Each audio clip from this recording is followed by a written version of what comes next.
Hi all welcome back to my channel Aadya's vlogs. ఇవేంటో తెలుసండి, చాలామంది ఇప్పటికే తెలిసిపోయి ఉంటే పులసలండి. మన గోదావరి జిల్లాలో పులసలు ఎంత ఫేమస్సో, ఎంత ఖర్చు పెట్టి కొనుక్కుంటారో అందరికీ తెలుసు. కానీ చాలామందికి ఇది వండడం కొంచెం మందికి తెలీదు. చాలామంది చాలా రకాలుగా వండుతారు. మా ఇంట్లో ఎలా వండుతారో మీకు చూపిస్తాను చూడండి. ఫస్ట్ పులసలను క్లీన్ చేసి పెట్టుకున్నాక వెన్నపూస, ఆవకాయ పచ్చడి పట్టుకుంటాం కదా ఆ నూనె, ఈ కూరకు రుచి అంటే ఆ రెండిట్ల మూలంగానే వస్తుంది.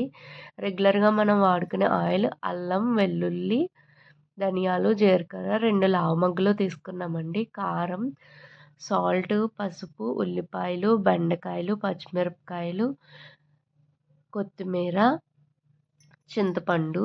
పులుపు కూడా ఎక్కువే పడుతుంది. మామూలుగా మనం ఆ రోజు వండుకున్న కూర కన్నా ఆ రోజు వండేసుకుని మర్నాడు తింటేనే అసలైన పులస టేస్ట్ వస్తుంది.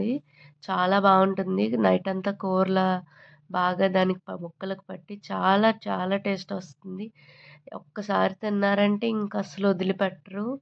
ఎవ్రీ ఇయర్ ఇవి ఒక టైంలోనే వస్తాయండి. సముద్రంలో ఉన్నంతసేపు ఎలస అని పిలుస్తారని అంటారు.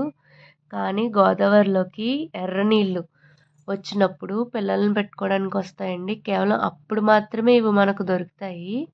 వాటిల్ని పులసలు అంటారు అని చెప్పి నాకు తెలీదు. నేను రీసెంట్‌గా వీడియోస్‌లో చూసిన వాళ్ళు తెలిసింది. మన ఛానల్ ఆల్రెడీ షార్ట్ పెట్టాను దానికోసం. ఎవరైనా చూడకపోతే చెక్అవుట్ చేసేయండి.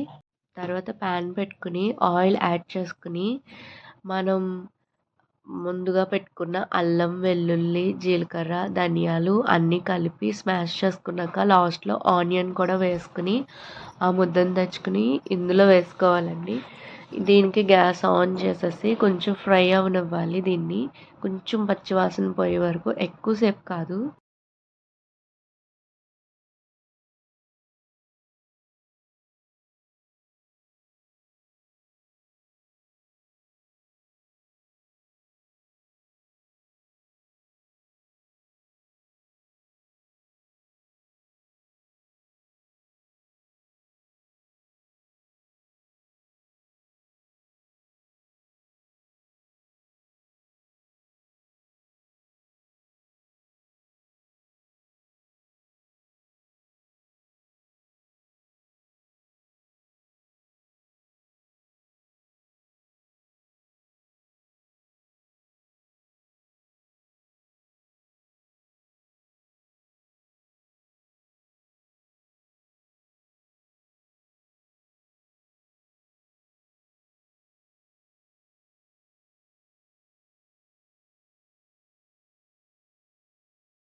తర్వాత పసుపు, ఉప్పు, కారం అన్నీ యాడ్ చేసుకోవాలండి.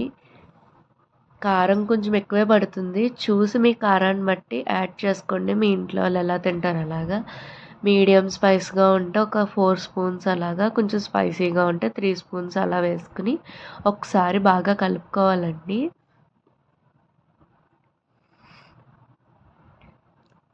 ఈలోపు పక్కన చింతపండు నానబెట్టుకోవాలి. ఒకేసారి మనకి అప్పటికప్పుడంటే నానదు కాబట్టి ముందే నానబెట్టుకోవాలి. లేదా ఒక ఇన్‌స్టెంట్‌గా మనకు కావాలంటే కొంచెం హాట్ వాటర్ పెట్టుకుని అందులో వేసుకుంటే సరిపోతుంది. తర్వాత మనం ఆల్రెడీ క్లీన్ చేసి పెట్టుకున్న బెండకాయలు, పచ్చిమిరపకాయలకి కొంచెం చీలికల్లా పెట్టేసుకొని వేసేసుకోవాలి. చేపల కూరలో చేప తలకి ఎంతమంది ఫ్యాన్స్ ఉన్నారో పచ్చిమిరపకాయలు, బెండకాయలకు కూడా అంతమంది ఫ్యాన్స్ ఉంటారు.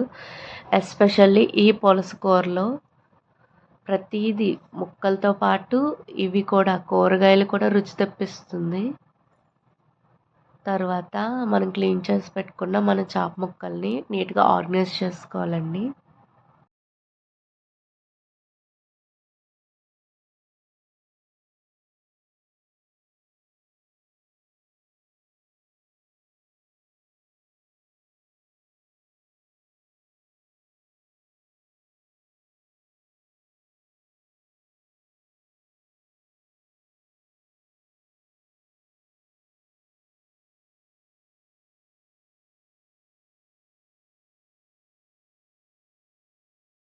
వన్ బై వన్ అన్నీ పేర్చుకున్నాక మనం ఆల్రెడీ నానబెట్టుకున్న చింతపండు గుజ్జును కూడా యాడ్ చేసేసుకోవాలి. పులుసుని బాగా అన్ని ముక్కల మీద పడేలాగా బాగా రొటేట్ చేస్తూ వేసుకోవాలి.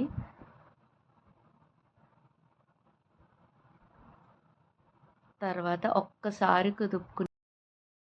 బాగా కలుపుకుని మనం గ్యాస్ని హైలో కాకుండా లోలో కాకుండా మీడియంలోనే పెట్టుకుని తిప్పుకోకూడదండి, కుదుపుకోవాలి. ఎందుకంటే ముక్కలు విడిపోతాయి అనేసి మూత వేసుకోకూడదు. మూత వేయకుండానే కూర అంతా వండుకున్నాక మనం ముందుగా తీసి పెట్టుకున్న వెన్నపూసలో ఆవకాయ నూనె వేసుకుని కూర సగం ఉడుకుతుండగా వేసుకోవాలండి.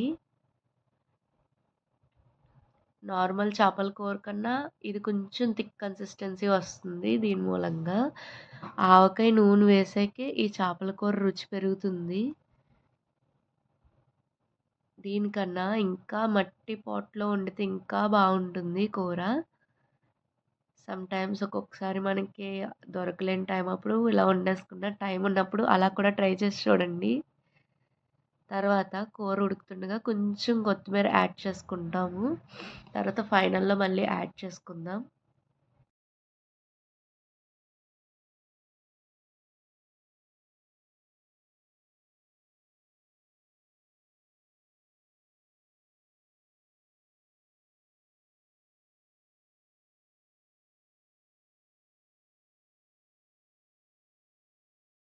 ఫైనల్లీ మన పులుసు ప్రిపేర్ అయిపోయింది.